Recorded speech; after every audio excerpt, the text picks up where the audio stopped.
I look at all the many, many tasks that we do.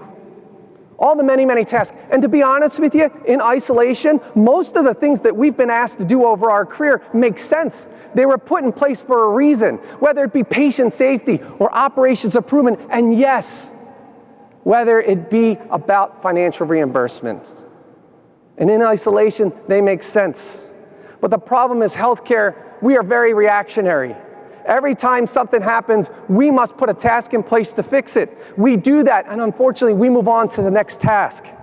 But if we ever took the opportunity to step back for a second and see all the many tasks that we've added, we would understand that the workload for the nurse is almost insurmountable.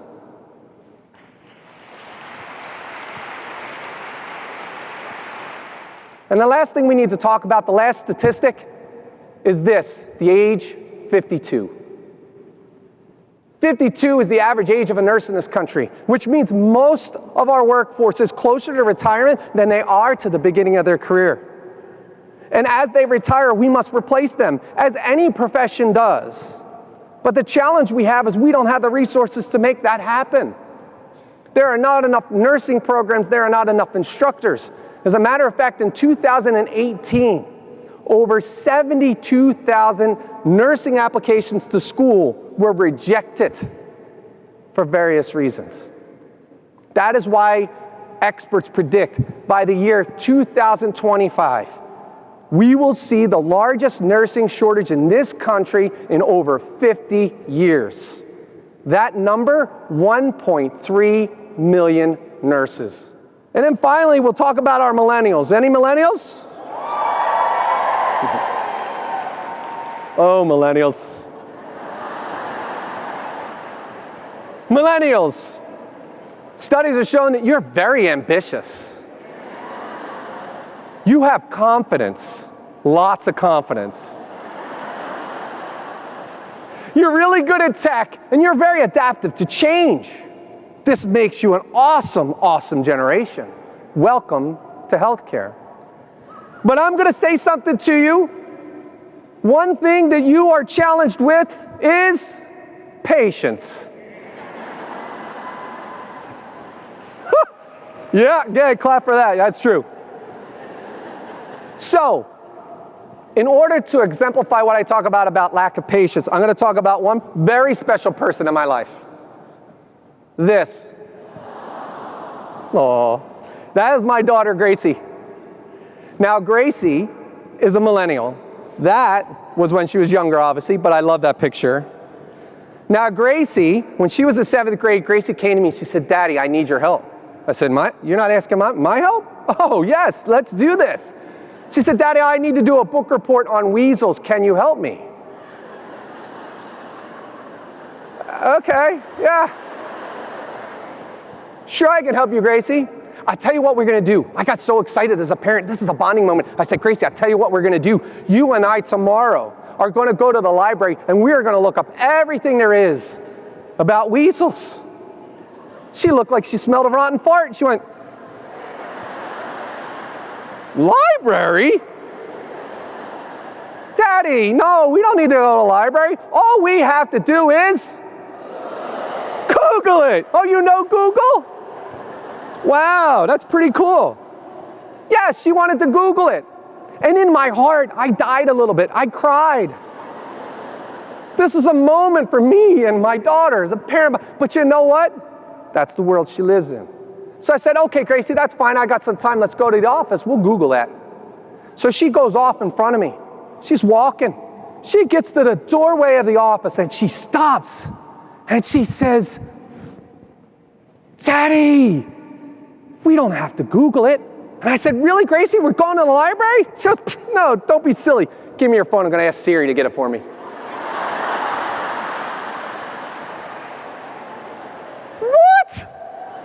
You lazy. In life, we learn so many lessons. I can't tell you how many life lessons have taught me to be a better leader. And this was one of them. She taught me that I need to understand our generations. What are they good at? How can we capitalize on their strengths? How can we take care of their unique needs? she's the one that gave me that life lesson. Now, we've talked about the caregivers. Let's talk about leaders. Do we have any leaders in our audience tonight? All right, okay. Leaders, you need love too. You really do. I will tell you, I think that one of the most difficult jobs in all of healthcare is when you are a nurse manager for a department or a unit. True. You see, because most nurse managers, don't take a regular patient assignment. See, we all got into healthcare to care for people. So we don't care for patients as much as we used to, but we still care for people, don't we? We care for the people who work for us, and we care for the organizations that we work for. These are the ones that we work for. But here's the challenge. That oftentimes creates a rub. You see, because when I try and support my organization and I say, tell me what we need to do, you need to implement this program. Then what you have to do is you have to go like this. Can you please help me do this program? And your staff looks at you and you go, no, we can't do another thing. And so it's really challenging. How do we inspire individuals to help us through that? And so you've got to love being a leader. You see, if we want to be good leaders, we have to do one very, very important thing. We've got to get people to follow us. Tom Atchison wrote a book, and that book is called Followership. It's a great book. And in his book, he has a saying that I use all the time. I'm thinking about getting a tattoo. And it says, without followers, there are no leaders. And that's the truth. We must figure out a way to engage our staff, to get them to follow us, to respect us. And I have some things that I've used as best practices over the years that I would like to share with you right now. Number one, you must be approachable. What I mean by this, I was given my very first leadership lesson a long time ago. Somebody said to me, Charles, you can't be friends with your staff. That is nonsense. You cannot go to Coyote Ugly, hang out at the bar, get drunk, and start singing. Well, maybe some of you can. I wouldn't recommend it. But what you can do is you could be somebody who is approachable. And so every day of every week that I ever worked as a healthcare leader, I always put on my calendar 1 hour of SWP time. Now I know you're thinking, what is SWP? And you're not the first one to ask me that question. As a matter of fact, every graduate student that spent a semester with me asked me the same thing. I said, Charles, what's this SWP time? I don't get it. They said, all you do is you walk around and just talk to people. I said, no, I socialize with a purpose. Well, what's the difference? Well, the difference is that I walk around because I want to get to know my staff for not just the job that they do, but for the person that they are.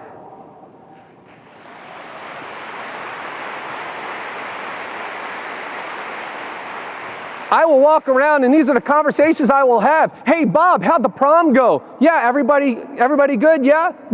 Oh, you did the after party. Oh, good for you. Oh, you collected their keys. Nice job, Bob. Oh, Tina, how's your mom doing? No, the knee replacement, she getting around? Yeah, I know, those ortho nurses are nuts. They get you right out of bed.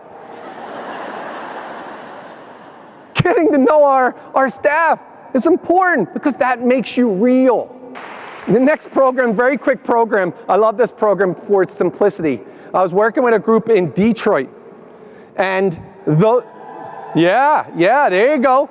And so they came, I like to do a thing called make it funner. I know funner's not a word, relax, but it's part of the program, what makes it cute. And then what we do is we take normal things and we try and make them funner. And so one of the things they said to me, they said, Charles, this is what we want to do. Often we do these baby pictures and then we put people's names over here and you got to match up whose baby pictures is whose. And then we did it with wedding photos and then we did it with prom pictures. But we want to put a special twist on it. I said, really? They said, yes. The program's called Whose Tattoos is Whose. I said, what? Yes, whose tattoos is whose. That's the way it is. Whose tattoos is whose. I said, I like it.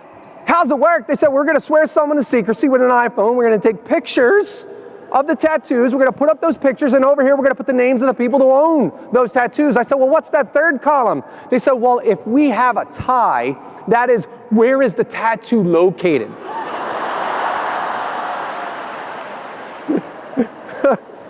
And I will tell you, for an entire month, people were walking around trying to pull up sleeves, buying people lunch, calling ex-wives. Does your ex-husband have a lion tattoo?